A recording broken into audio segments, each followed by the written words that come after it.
Good ஈவினிங்ப்பா. இன்னைக்கு ஒரே வீடியோவில் 3 ஸ்டூடெண்ட்ஸோட டவுட்ஸை சேர்த்து எக்ஸ்பிளைன் பண்ணுறேன். ரொம்ப நாளாக வீடியோ போட முடியல. சரி, இதில் ஃபஸ்ட்டு ஒரு வீடியோ ஒரு டவுட்டை எக்ஸ்பிளைன் பண்ணுறேன். இந்த கொஷின் வந்து என்னோட ஸ்டூடெண்ட் ஆர்கானிக் கெமிஸ்ட்ரியில் ஒரு ஸ்டூடெண்ட் இந்த கொஷின் கேட்டிருக்காங்க. நான் அந்த கொஷினை சால்வ் பண்ணி காட்டுறேன். இது ரொம்ப ஈஸி தான்டா. இதில் ஏன் டவுட்டுங்கிறது எனக்கு தெரியல. ஆல்கஹாலிக் ஏசிஎன் போட்டதுனால ஆல்கஹால் அப்படின்ன உடனே பீட்டா எலிமினேஷன் தான் நடக்கும்னு நினச்சிக்கிட்டீங்களோ தெரியல. மேபி உங்களுக்கு என்ன டவுட்டுங்கிறது எனக்கு தெரியல. இதுல உங்களுக்கு என்ன டவுட் வந்திருக்கலாங்கிறத பேஸ் பண்ணி சொல்றேன். ஏன்னா இது ஈஸியா தான் இருக்கு. இப்ப பாருங்களேன், இதுல என்னென்ன ஃபங்க்ஷனல் குரூப் இருக்கு அப்படின்னா, இங்க மேல மெத்தில் குரூப் இருக்கு. அது வந்து ஒரு பிரான்ச். அல்கைல் குரூப் வந்து பொதுவான ஆக்டிவ் ஃபங்க்ஷனல் குரூப் கிடையாது. இங்க OCH3 ஒரு ஃபங்க்ஷனல் குரூப், BR ஒரு ஃபங்க்ஷனல் குரூப். இப்ப நீங்க கேசிஎன் போடுறீங்க அப்படின்னா, இப்ப ஆல்கஹாலிக் கேசிஎன். ஆல்கஹால் போடுறதுக்கு காரணமே என்னன்னா, இந்த சிஎன் வந்து ஆசிடா மாறிடக்கூடாது. ஏன்னா தண்ணி ஊத்துனீங்கன்னா சிஎன் எப்பயுமே ஆசிடா மாறும். சயனைடு ஹைட்ராலிசிஸ் பண்ணா ஆசிடா மாறுங்கிறது கண்டிப்பா தெரிஞ்சிருக்கணும். சயனைடு ஹைட்ராலிசிஸ் பண்ணா COOH-ஆவும் NH3-ஆவும் ரிலீஸ் ஆகி வெளியே போயிடும். ஸோ நம்மளுக்கு ஆல்காலிக் ஏசியன் போடுறீங்க அப்படின்னா CN- அப்படிங்கிற ஆக்டிவ் நியூக்ளியோஃபைல் ஃபார்ம் ஆகும். இப்போ ஆல்கஹால் போட்டிருக்கிறதுனால இது வந்து என்னன்னா, ஆக்சுவலாக அந்த இடத்துல என்ன ரியாக்ஷன் நடந்தது, SN2 ரியாக்ஷன் நடந்திருக்கும். ஸோ CN- இங்கே ப்ரொடியூஸ் ஆகும். இந்த CN- போய் என்ன செய்யும்னா, இங்க இருக்கிற ஆக்டிவ் ஃபங்க்ஷனல் குரூப்பை ரீப்ளேஸ் பண்ணிடும். இப்போ நீங்க எது ஆக்டிவ் ஃபங்க்ஷனல் குரூப்னா இதுவான்னு பார்த்தா BR தான் ஆக்டிவ் ஃபங்க்ஷனல் குரூப். ஏன்னா ஹேலைடுக்கு அப்புறம் தான் ஆக்டிவிட்டி OCH3. ஏன்னா இது ether functional group. Ether functional group remove ஆகணும் அப்படின்னா நம்ம ஒரு ஸ்பெஷல் ரியேஜென்ட் கொடுக்கணும். இந்த ஹச்சுக்கு அட்டாச் பண்ற மாதிரி ஒரு ஸ்பெஷல் ரியேஜென்ட் ப்ரோட்டிக் சால்வன்ட் கொடுக்கணும். அப்படி நீங்க ஒருவேளை ப்ரோட்டிக் சால்வன்ட் கொடுத்துருந்தீங்கன்னா, அப்போ போய் ஃபர்ஸ்ட் என்ன ஆகும்னா, அந்த ஹச்சு போய் இந்த OH ஓவை போய் அட்ராக்ட் பண்ணும். ஓ கூட போய் லிங்க் ஆகும். லிங்க் ஆன உடனே இந்த இடத்துல பாண்ட் பிரேக்கிங் நடக்கலாம். ஆனா இந்த இடத்துல அதுக்கு பாசிபிலிட்டியே இல்லை. 2 குரூப் இருக்கு. அந்த 2 குரூப்ல உங்களுக்கு OCH3 ரியாக்ட் ஆகாது, BR தான் ரியாக்ட் ஆகும். அல்கைல்னாலே அல்கைல் ஹாலைடு குரூப் இருக்கு அப்படின்னாலே அது என்னவா இருக்கலாம், உங்களுக்கு BR வெளியே போயிட்டு சயனைடு ஜாயிண்ட் ஆகலாம் இல்லையா? செக் பண்ணிக்கோங்க. இதான் ஆன்சரா இருந்திருக்கணும்னு நினைக்கிறேன். நான் நீங்க கொடுத்ததுல 63% ஒரு ஆன்சர் காமிச்சிருந்தீங்க. அது இந்த ஆன்சர் தான் நினைக்கிறேன். இருந்தாலும் எதுக்கும் செக் பண்ணிக்கோங்க. ஸோ இங்கே SN2 ரியாக்ஷன்ங்கிறதுனால கார்போகேட்டைன் ஸ்டெபிலிட்டியே கிடையாது. ஆல்கஹாலிக் ஏசியன் போடுறப்ப SN2 ரியாக்ஷன் தான் நடக்கும். அதனால கார்போகேட்டைன் ஸ்டெபிலிட்டி பார்த்து ரீஅரேஞ்ச்மெண்ட் நடக்குமா, இது பென்சைலுக்கு ஷிஃப்ட் நடக்குமா, அப்படி இப்படின்னு எதுவும் தேவையில்லை. இது SN2 ரியாக்ஷன்ங்கிறதுனால கார்போகேட்டைன் இல்லை. கார்போகேட்டைன் இருந்திருந்தால் என்ன ஆயிருக்கும் அப்படின்னா, இந்த இடத்துல பிளஸ் சார்ஜ் ஃபார்ம் ஆயிட்டு, அதாவது இது BR வெளியே போயிட்டு இங்க பிளஸ் சார்ஜ் ஃபார்ம் ஆயிட்டு, இந்த பிளஸ் சார்ஜ் ஸ்டெபிளைஸ் ஆகிறதுக்காக பென்சைல் பொசிஷனுக்கு போகும். பென்சைல் பொசிஷனா என்ன, பென்சீனோட அட்டாச் ஆயிருக்கிற அந்த கார்பன்ல பிளஸ் சார்ஜ் வந்துருச்சுன்னா பென்சைல் பொசிஷன். ஸோ அப்போ என்னன்னா, இதுல ஏற்கனவே ஒரு ஹைட்ரஜன் இருக்கும். இந்த பிளஸ் இங்க போனா ஹச் இங்கிட்டு வரும். பட் இது வந்து எந்த கேஸ், SN1 ரியாக்ஷன்ல தான். ஆல்கஹாலிக் ஏசிஎன் போடுறப்போ உங்களுக்கு SN2 ரியாக்ஷன் தான் நடக்கும். ஸோ அதனால உங்களுக்கு ப்ராடக்ட் வந்து இதா இருக்கும். நான் சொல்லியிருக்கிறது கரெக்ட்னு நினைக்கிறேன்ப்பா. அப்படி இல்லைன்னா நீங்க எனக்கு மெசேஜ் பண்ணுங்க. சரி, இப்ப அடுத்த கொஸ்டின் இன்னொரு ஸ்டூடெண்ட் அனுப்பின இந்த கொஸ்டினை பார்க்கலாம். இது கொஞ்சம் லென்த்தியா போகும்பா, அதனால இதை கூட சேர்ந்து ஒர்க் அவுட் பண்ணுங்க. நீங்க ஃபர்ஸ்ட் இந்த கொஸ்டினை அண்டர்ஸ்டாண்ட் பண்ணிக்கிறதுனாலே உங்களுக்கு சில வேலைகள் இருக்கு. என்ன செய்யணும்னா, இதை நீங்க வந்து நல்லா அனலைஸ் பண்ணி உங்களால எந்த அளவுக்கு சால்வ் பண்ண முடிஞ்சதோ அந்த அளவுக்கு சால்வ் பண்ணதுக்கு அப்புறம் தான் நான் பண்ண வீடியோவை பார்க்கணும். இப்போ முதல் எடுத்த உடனே பாத்தீங்கன்னா உங்களுக்கு புரிஞ்ச மாதிரி தெரியும். கண்டிப்பா இந்த மாதிரி கொஸ்டினை இண்டிவிஜுவலா செய்ய முடியாது. இண்டிவிஜுவலா செய்ய நினைச்சிட்டீங்கன்னா நிறைய ட்ரை பண்ணணும், நிறைய யோசிக்கணும். ட்ரை பண்ணி தப்பாவது கொண்டு வந்திருக்கணும். ட்ரை பண்ணாமலே இருந்துட்டு மிஸ் செஞ்சதை பார்த்துட்டு போய் நான் அடுத்து பண்ணிக்கிறேன் அப்படின்னா பண்ண முடியாது. நீங்க ட்ரை பண்ணிட்டு எந்தெந்த இடத்துல டவுட் வருதோ அந்த இடத்துல வீடியோ பாஸ் பண்ணி நிப்பாட்டிட்டு அங்க பார்த்துட்டு அடுத்த ஸ்டெப்பை பண்ண ஆரம்பிச்சிருங்க. அடுத்த ஸ்டெப்புக்கு வீடியோ பார்க்காதீங்க. அது பண்ணிட்டு அடுத்த ஸ்டெப் நீங்க கரெக்டா பண்ணிருக்கீங்களா இப்படியே பார்த்துட்டு போனாதான் இந்த கான்செப்ட் எல்லாம் புரியும். நீங்க இல்லைன்னா நீங்க எப்படி எவ்வளோ பெரிய தியரியை படிச்சு எப்படி வேணாலும் நீங்க கேள்வி கேட்டாலும் நான் பண்ணிடுவேன், எவ்வளவு பெரிய ஆளா இருந்தாலும் வராதுப்பா, பாத்துக்கோங்க. சரி, இப்ப என்ன பண்ணிருக்காங்கன்னா, KMnO4 இருக்கு இல்லையா, அதை டைட்ரேட் பண்ணிருக்காங்க. எது கூட, ஃபெரஸ் சல்பேட் கூட டைட்ரேட் பண்ணிருக்காங்க. ஸோ KMnO4னா நான் MnO4- எழுதிக்கிடலாம். ஏன்னா வித்தவுட் ஸ்பெக்டேட்டர் அயான் எழுதலாம். அதாவது KMnO4 எப்பயுமே எழுதும் பொழுது K+ ஆவும் MnO4- ஆவும் எழுதலாம். ஏன்னா இது வந்து ஆக்சிடேஷன் ஸ்டேட்டை சேஞ்சே பண்ணாது. MnO4- வந்து ஆக்சிடேஷன் ஸ்டேட்டை right side left side change பண்ணும். அதனால நான் MnO4- எடுத்துக்கிட்டேன். அது போக ஃபெரஸ் சல்ஃபேட்ல Fe2+ தான் இங்கே ஆக்சிடைஸ் ஆகும். தட் இஸ் இது வந்து ஒரு நல்ல ஆக்சிடைசிங் ஏஜென்ட். Fe2+ வந்து Fe3+ ஆக்சிடைஸ் ஆகும். MnO4 வந்து Mn2+ ஆக்சிடைஸ் ஆகும். இது என்ன அசிட்டிக் மீடியம்லப்பா. ஆக்சுவலா KMnO4 K2Cr2O7 ரெண்டுமே good oxidising agent. MnO4 minus என்ன செய்யும்னா அசிட்டிக் மீடியத்தில் நீங்கள் எடுத்தீங்கன்னா Mn2+ மாறும். பேசிக் மீடியத்தில் நீங்கள் அதே இதை எடுத்து OH மைனஸ் போட்டு அதில் ரியாக்ஷன் பண்ணணும்னு நினச்சிங்கன்னா MnO2 மாறும். ஆனால் இங்கே நம்ம அசிட்டிக் மீடியம் எடுத்துருக்கிறதுனால நான் Mn2+ எடுத்துக்கிட்டேன். Fe2+ வந்து Fe3+ தான் மாறும். ஏன்னா இங்கே பாருங்களேன், இது +7 to +2. அப்போ இங்கே ரிடக்ஷன் நடக்குது. இங்கே ரிடக்ஷன் நடந்தால் இன்னொரு இடத்துல ஆக்சிடேஷன் தான் நடக்கும். இந்த இடத்துல ஆக்சிடேஷன் நடக்குது. இப்போ இந்த ரியாக்ஷன் அப்படியே நம்ம பண்ணிட முடியாது. இது பேலன்ஸ் பண்ணணும். ஏன்னா இங்கே ரிடக்ஷன் நடக்கிறப்ப oxidation number of electron transfer வந்து 5 எலக்ட்ரான். இதே இது இங்கே நம்பர் ஆஃப் எலக்ட்ரான்ஸ் வந்து 1 எலக்ட்ரான் தான் ட்ரான்ஸ்ஃபர் ஆகுது இல்லையா? ஸோ 1 எப்படி மேட்ச் பண்ணுறது? 5ஆல் இதை மல்டிப்ளை பண்ணிங்கன்னா 5 எலக்ட்ரான்ஸ் இங்கேயும் கிடச்சிடும். அப்போ அந்த கரஸ்பாண்டிங் பார்ட்டை 5ஆல் மல்டிப்ளை பண்ணணும். இப்போ நம்மளுக்கு என்ன தெரியுதுன்னா 1 MnO4 மைனஸ் இருந்தால் அதுக்கு 5 Fe2+ அதால் ஆக்சிடைஸ் பண்ண முடியும். இது கண்டுபிடிக்க தெரியும்னு நினைக்கிறேன். MnO4 மைனஸ்க்கு புது ஸ்டூடெண்ட்டாக இருந்தால் இது கண்டுபிடிக்கிறதுக்கு தெரிஞ்சுக்கோங்க. எக்ஸ் மெத்தடா எக்ஸ் எம்என்னோட ஆக்சிடேஷன் ஸ்டேட் தெரியாது, மாறிக்கிட்டே இருக்கும். அதனால எக்ஸ்ன்னு எடுத்துக்கிட்டோம். அடுத்து ஓவோட ஆக்சிடேஷன் ஸ்டேட் பெரும்பாலும் 2 தான். பெராக்சைடில் -1, சூப்பர் ஆக்சைடில் -1/2. பட் பெரும்பாலும் ஆக்சிஜன் வந்து ஆக்சைடு கேட்டகரியில் தான் இருக்கும். அதனால இது -2, 4 × -2 -8. ஓவரால் சார்ஜ் இதுக்கு மேலே பாருங்களேன். இந்த காம்பவுண்ட் ஆனையான், இந்த கம்பைன்ட் ஆனையான் மேலே, ஆனையானா நெகட்டிவ் சார்ஜ், இந்த கம்பைன்ட் பார்ட் மேலே -1 இருக்கு. அப்போ x = +7. ஸோ இதை தான் நான் இங்கே எழுதியிருக்கேன். ஸோ ரைட் சைடில் அவங்களே +2 ஆக்சிடேஷன் ஸ்டேட் கொடுத்துட்டாங்க. இங்கே FeSO4 கொடுத்த ஃபெரஸ் அஸ்னாலே 2+, இக்குனா 3+, ஃபெர்ரிக்னா 3+. ஸோ இப்போ ஒரு MnO4 மைனஸ்க்கு 5 Fe2+ தேவைப்படுகிறது. இப்போ என்னன்னு பார்ப்போம். இதில் என்ன சொல்லியிருக்காங்கன்னா 10 ml of an aqueous solution of KMnO4 was titrated in acidic medium. Equal volume of 0.1 molar of an aqueous solution of ferrous sulfate was required for the complete discharge of color.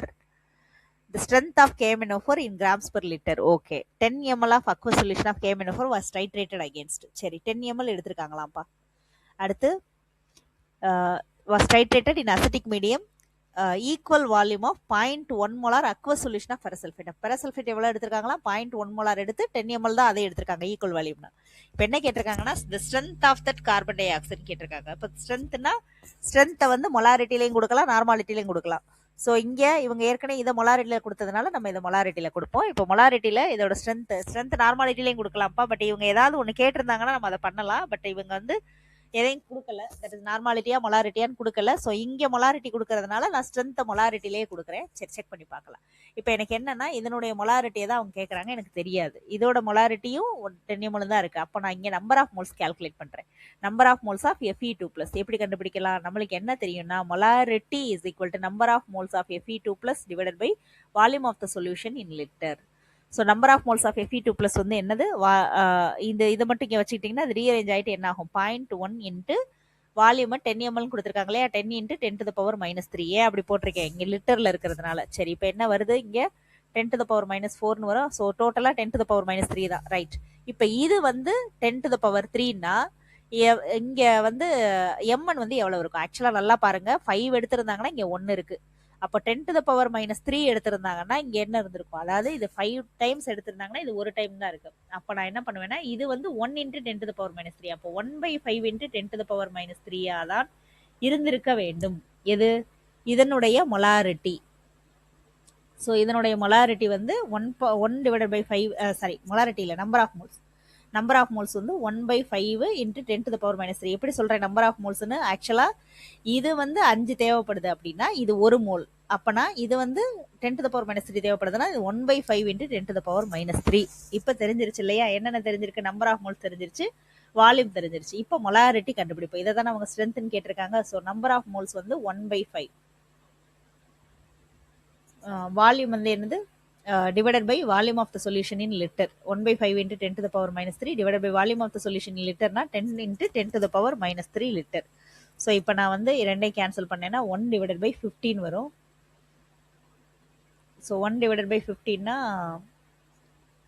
2 டைம்ஸா? Okay. So 0.02 அப்படின்னு வரும். அப்போனா இது வந்து என்ன வருது? 2 × 10⁻³ sorry 2 × 10⁻²ன்னு இருக்கணும். ஆனால் sorry இங்கே பாருங்க, ஒரு விஷயம் நான் விட்டுட்டேன் பாருங்க. மொலாரிட்டியில் கண்டுபிடிச்சு வச்சுக்கிட்டு இருக்கேன். ஆனால் அவங்க கொடுத்துருக்காங்க கிளியரா. இதை யாராவது நோட் பண்ணியிருப்பீங்கன்னு நினைக்கிறேன்டா. Grams per litre. Grams per லிட்டர்ல கேட்டிருக்கேன். நான் மொலாரிட்டியில கண்டுபிடிச்சேன். ஸ்ட்ரென்த்தை வந்து என்னதுல வேணாலும் கொடுக்கலாம். Normality, molarity, molality, various terms இருக்கு. நான் கூட என்ன நினைச்சேன்னா இவங்க கொடுக்கவே இல்லை, ஸ்ட்ரென்த்தை மட்டும் கேட்டிருக்காங்கன்னு கூட எம்ல கண்டுபிடிப்போம் அப்படின்னு நினைச்சேன். ஆனா இவங்க கிராம்ஸ் பெர் லிட்டர்ல கொடுக்க சொல்லி கேட்டிருக்காங்க. இப்போ எனக்கு KMnO4 நம்பர் ஆஃப் மோல்ஸ் மட்டும்தான் தெரியும். நம்பர் ஆஃப் மோல்ஸ் எவ்வளவு? 1/5 × 10⁻³ இவங்க கேட்டிருக்கிற அந்த ஸ்ட்ரென்த் எதுல கேட்டிருக்காங்க? கிராம்ஸ் பெர் லிட்டர் கேட்டிருக்காங்க. அதாவது weight of KMnO4 divided by volume of the solution in லிட்டர்ல கேட்டிருக்காங்க. அப்போ வெயிட் ஆஃப் KMnO4 எவ்வளவு இருக்கும்? இப்போ given number of moles will be equal to given weight divided by molecular weight. அப்போ வெயிட் ஆஃப் KMnO4 வேணும்னா number of moles into molecular weight. So நான் என்ன பண்றேன்னா 1/5 × 10⁻³ KMnO4 மாலிகுலர் வெயிட் போடணும். MnO4 மைனஸ் போட முடியாது. ஏன்னா MnO4 மைனஸ் எடுக்கணும்னா நீங்க KMnO4 தான் எடுக்கணும். ஸோ அப்போ KMnO4க்கு எவ்வளவு வரும்? 39 + 55 and then there are 4 O's, right? That's why it will be 4 × 16 64, right? So டோட்டலாக என்ன வருது அப்படின்னா 158 வரும்னு நினைக்கிறேன். செக் பண்ணி பார்த்துக்கோங்க. நானும் ஒரு தடவை பார்த்துக்கிறேன். 55 64 110 109 119 100 110 119 128 158, ரைட்? ஸோ 158 அதாவது given wait into molecular wait தான் நம்ம வந்து நம்பர் ஆஃப் மோல்ஸ்னு சொல்லுவோம். அப்போ given weight divided by molecular weight. அப்போ weight வேணும்னா என்ன பண்ணணும்? n into molecular weight divided by volume of the solution in liter, right? So இங்கே volume of the solution 10 ml தான் கொடுத்துருக்காங்க இல்லையா? 10 ml நம்ம எப்படி கொடுக்கலாம் அப்படின்னா 10 × 10⁻³ ஏன்னா கிராம் பர் லிட்டர்ல தான் கேட்டிருக்காங்க. அப்போ 10 × 10⁻³ அப்படின்னா 10⁻³ 10⁻³ கேன்சல்.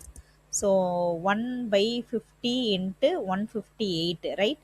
இதை நம்ம வந்து 1/50 × 158னா 0.02 × 158 எவ்வளோ வருது? 316 வருது. 316 இது ரெண்டையும் மல்டிப்ளை பண்ணோம்னா அப்போனா இது என்ன வரும்? 3.16. இவங்க என்ன கேட்டிருக்காங்க? நியரஸ்ட் இன்டீஜர் கேட்டிருக்காங்க 10⁻² போட்டு. அப்போனா இதை என்ன எழுதலாம்? 316 × 10⁻²ன்னு எழுதலாம். அப்போனா இந்த ஆன்சர் 316 தான். ஒருவேளை மிஸ் தப்பா செஞ்சிருந்தேன்னா இந்த இடத்துல தப்பா செஞ்சிருக்கீங்கிறத கண்டுபிடிச்சிட்டிங்கன்னா கண்டிப்பா உங்களுக்கு காம்படிட்டிவ் எக்ஸாம்ல ஒரு ரேங்க் இருக்கு. இல்ல கரெக்டா செஞ்சிருந்தேன்னா ஓகே, ஒண்ணும் இல்லை, பிரச்சனை இல்லை. அடுத்த கொஸ்டின் ட்ரை பண்ணிட்டு கரெக்டான ஆன்சர் கண்டுபிடிக்க ட்ரை பண்ணுங்க. பாண்டியலட்சுமி, இந்த கொஸ்டின் கொஞ்சம் அட்வான்ஸ்டு கான்செப்டா, அதனால நீங்க கொஞ்சம் இந்த கொஸ்டினை அந்தந்த இடத்துல பாஸ் பண்ணிட்டு என்ன கொடுத்துருக்கேங்கிறத கிளியரா புரிஞ்சுக்கிட்டாதான் அடுத்தடுத்த கான்செப்ட்ல கிளாரிட்டி கிடைக்கும். இன்னும் நான் எதிர்பார்த்த அந்த கான்செப்ட் கிளாரிட்டி இன்னும் வரணும்னா என்ன செய்யணும்? நீங்களா ஒர்க் பண்ணிக்கிட்டே இருக்கணும். இந்த இது இருக்கக்கூடாது. அதாவது என்னன்னா ஒரு காம்ப்ரமைசேஷன் இருக்குப்பா நம்ம ஸ்டூடெண்ட்ஸ் கிட்ட. என்னன்னா காம்ப்ரமைசேஷன்னா இப்போ ஒரு ஃபார்முலா வந்துச்சுன்னா அது ஏன்னு வந்து கேட்டுக்கிட்டே இருக்கணும். அப்படி இல்லாம நீங்க என்ன பண்றீங்கன்னா புக்ல ஒரு ஃபார்முலா இருக்குன்னா ஃபார்முலா இருக்கு, அந்த ஃபார்முலாவை அப்படியே அப்ளை பண்ணிக்கிறீங்க. அது ஏன் வந்ததுங்கிறத தெரிய ஆரம்பிச்சிட்டிங்கன்னா எல்லா கான்செப்டும் கிளியர் ஆயிரும். ஆனா ஒரு கான்செப்டுக்கு ஏன் வந்தது நீங்க தேடுவீங்க இல்லையா? அதுக்கு ரொம்ப நேரம் ஆகும். அதுக்கு பயந்துகிட்டு நீங்க என்ன பண்ணிடுறீங்கன்னா இதோட முடிச்சுக்கிடுவோம் அப்படின்னு நினைக்கிறீங்க. அப்படி பண்ணாதீங்க. இனி இந்த 1 இயர் நீங்க படிக்க போறது டோட்டலா வேணும்னா நீங்க வந்து ஏதாவது ஒரு 5-6 கான்செப்டை கிளியரா டு த கோர் வரைக்கும் போகணும்ப்பா. காம்ப்ரமைஸே ஆகக்கூடாது எந்த இடத்துலையுமே. சில இடங்கள்ல நானே காம்ப்ரமைஸ் ஆக சொன்னா கூட ஆகக்கூடாது. சில இடங்கள்ல நான் காம்ப்ரமைஸ் ஆகி இருக்கிறதுனால தான் ஆக்சுவலா நான் தியரிட்டிக்கல் கான்செப்ட்ல சிலது குவாண்டம் கெமிஸ்ட்ரியில கொஞ்சம் காம்ப்ரமைஸ் ஆயிருக்கேன். அதனால எனக்கு சில ப்ராஜெக்ட்லேயே சில விஷயங்கள் இடிக்கும். அதனாலதான் சொல்றேன். ஸோ நீங்க காம்ப்ரமைஸ் ஆகாம பண்ணுங்க. எதுலையுமே காம்ப்ரமைஸ் ஆகக்கூடாது. இது ஏன் வந்துச்சு அப்படிங்கறது தெரியாம அடுத்த ஸ்டெப் நகலக்கூடாது. அந்த ஏன் வந்துச்சுங்கிறத நீங்க தேட ஆரம்பிச்சிட்டீங்கன்னா சரியா போயிடும். சரி, இப்போ இது இன்னொரு ஸ்டூடெண்ட் எடுப்புற doubt. Amine X is prepared by the ammonolysis of benzyl chloride. முதல்ல பென்சைல் குளோரைட்னா என்ன அப்படின்னா பென்சீன் ரிங்ல CH2 அப்படிங்கிற பொசிஷன் இருந்தாலே அதுக்கு பேரு பென்சைல் பொசிஷன். அது CH2ங்கிறதுல பென்சீன் ரிங்ல ஒரு கார்பன் அட்டாச் ஆயிருக்கு. அந்த கார்பனுக்கு பேர் தான் பென்சைல் பொசிஷன். அந்த கார்பன்ல என்ன இருக்கு? பென்சைல் குளோரைட் சொல்லியிருக்காங்க, Cl. ஓகே, அதை அமோனாலிசிஸ் பண்றாங்கன்னா NH3. இது வந்து நம்மளோட நம்ம ஹாஃப்மேன் அமோனாலிசிஸ் அமீன்ஸ்ல இந்த ரியாக்ஷன் இருக்கு. இதுல என்ன பண்ணணும்னா NH2 சேர்ந்துரும். ஓகே, இப்போ என்ன வேணுமா? இது கூட paratoluidine sulphanyl chloride to it solution remains is clear அப்படின்னு கொடுத்துருக்காங்க. பாராடொலுடின் சல்ஃபனைல் குளோரைடு என்ன செய்யும் அப்படிங்கறத சொல்றேன். நம்மளோட பாராடொலுடின் சல்ஃபனைல் குளோரைடோட formula C S double bond O double bond O Cl paratoluidine sulphanyl chloride. Okay, paratoluidine இல்லையா? அப்பனா பேராடொலுவின் சல்ஃபனைல் குளோரைடுனா I think this one. Paratoluidine sulphanyl chloride. I think this benzene sulphanyl chloride வந்து Hinsberg ரியேஜென்ட்ப்பா. பேராடொலுவின் sulphanyl குளோரைடுனா பேரா பொசிஷன்ல CH3 group இருக்கணும். ஏன்னா டொலுவின்னா benzene ரிங்ல CH3 இருந்தா toluene, அனிலின்னா benzene ரிங்ல NH2 இருந்தா அனிலின். ஸோ இது டொலுடின் சல்ஃபனைல் குளோரைடு கொடுத்துருக்காங்க. தட் மீன்ஸ் இந்த காம்பவுண்ட் தான். இது கூட நம்ம எதை ஆட் பண்றோம் அப்படின்னா இந்த நம்மளோட பென்சைல் இதை ஆட் பண்றோம். ஸோ இந்த இருக்க ஹச்சும் இங்க இருக்கிற சிஎல்லும் வெளியே ஓடி போயிடும். இப்போ வெளியே போயிடுச்சுன்னா நம்மளுக்கு கிடைக்க போற காம்பவுண்ட பாருங்க. CH3 இது பேராடொலுவின்ல எஸ் டபுள் பாண்டுவோ அப்படியே இருக்கு. இந்த சிஎலுக்கு பதிலா NH. இது வந்து ஒரு அசிட்டிக் ஹைட்ரஜன்பா. நான் அப்புறமா சொல்றேன். இந்த அசிட்டிக் ஹைட்ரஜன் ஏன் சொல்றோம் அப்படின்னா எஸ் டபுள் பாண்டுங்கிறது ஆக்டிவ் குரூப். அதுக்கு பக்கத்துல N இருந்துச்சு அப்படின்னா அதோட ஹைட்ரஜன் இது ஈஸியா, அதாவது நான் என்ன சொல்லியிருக்கேன், ஆசிட்னா H+ ஈஸியா எது துரத்தி விடுதோ அதுக்கு பேர் தான் ஆசிட். ஸோ இப்போ என்ன ஆயிருது அப்படின்னா இந்த H+ ஈஸியா துரத்துறதுக்கு எந்த குரூப் ஹெல்ப் பண்ணுது? இது strong withdrawing group. -I குரூப்போ -R குரூப்போ என்ன செய்யும்? எலக்ட்ரானை ஹைட்ரஜன்ல இருந்து எடுத்துட்டு H+ துரத்தி விட்டுரும். அதனால இதை நான் அசிட்டிக் பொசிஷன் சொல்றேன். பாருங்க, நான் CH2 விட்டுட்டேன், அந்த இடத்துல CH2 போட்டுக்கிறேன். சரி, இப்போ என்ன பிரச்சனைனா இது வந்து கம்ப்ளீட்டா தண்ணிக்குள்ள கரைஞ்சிருங்கிறாங்க. எஸ், கரைஞ்சிரும். தண்ணிக்குள்ள இருங்க எதுல கரைங்கிறத சொல்றேன். பேராடொலுவின் சொல்றேன். To the solution remains clear. Okay, ஆக்சுவலா இதுல என்னன்னா KOH ஆட் பண்ணிருப்பாங்க. எது அமோனாலிசிஸ் ப்ரிப்பேர் பண்ணும்போதே இந்த ஹச்சையும் சிஎல்லையும் வெளியே எடுக்கணும் இல்லையா? அதுக்காக இங்க KOH மீடியத்தை ஆட் பண்ணிருப்பாங்க. இந்த KOH தான் இந்த கரைச்சு விட்டுரும். அதனாலதான் இந்த சொல்யூஷன் ரிமைன்ஸ் கிளியர் KOH இருந்தா. சரி, இப்போ என்ன கேட்கறாங்கன்னு பார்ப்போம். அமீனுடைய மோலார் மாஸ் என்ன அப்படின்னு கேட்டிருக்காங்க. இது ரொம்ப சிம்பிள் தான். இந்த இருக்குல்லையே அந்த ஃபார்ம் ஆயிருக்கிற அமீனோட மோலார் மாஸ் கேட்டிருக்காங்க. மொத்தம் எத்தனை கார்பன் இருக்கு? 7 கார்பன் இருக்கு. ஸோ 84 கார்பனுக்கு. அடுத்து ஹைட்ரஜன் எத்தனை இருக்கு? ஒவ்வொரு இடத்துலயும் ஹைட்ரஜன் ஒன்று இருக்கும்பா. அந்த எக்ஸப்ட் தட் CH2 பொசிஷனை தவிர்த்து. ஸோ இங்க 5 ஹைட்ரஜன், 7, 9 ஹைட்ரஜன். ஸோ 84 + 9. அப்புறம் நைட்ரஜன்ல இதுல எவ்வளவு என்ன அட்டாமிக் மாஸ் வந்து 14 கிராம் இல்லையா? நைட்ரஜன்ல 14 கிராம். ஸோ டோட்டலா நம்மளுக்கு எவ்வளவு கிடைச்சிருக்கு? 84, 9, 93, 97, 107 நினைக்கிறேன்ப்பா. செக் பண்ணிக்கோங்க. ஸோ நான் 107 தான் இங்க எனக்கு வந்திருக்கிற ஆன்சர். 107 செக் பண்ணிட்டு சொல்லுங்க. நான் பண்ணியிருக்கிறது கரெக்டா அப்படிங்கறத பாத்துக்கோங்க. இது வந்து ஆர்கானிக் கெமிஸ்ட்ரி தரவா தெரிஞ்சதுக்கு அப்புறம் இதை பண்ண முடியும். ஆனா நான் ஆர்கானிக் கெமிஸ்ட்ரி தரவா தெரிஞ்சுட்டு தான் நான் பண்ணுவேன் அப்படின்னு இருக்காம இதுக்குரிய கான்செப்டையாவது போய் பாத்துருங்க. பென்சைல் சொல்றாங்க மிஸ், பேராடொலுவின் சொல்றாங்க, அப்படின்னா என்னவா இருக்கும்? ஏன் இது அசிடிக் ஹைட்ரஜனா இருக்கு? இந்த மாதிரி விஷயங்கள்லாம் நீங்க அனலைஸ் பண்ணீங்க இந்த வீடியோவை பார்த்து அப்படின்னா அடுத்தடுத்த கான்செப்ட் உங்களுக்கு கிளாரிஃபைடா இருக்கும்ல. தேங்க்யூ.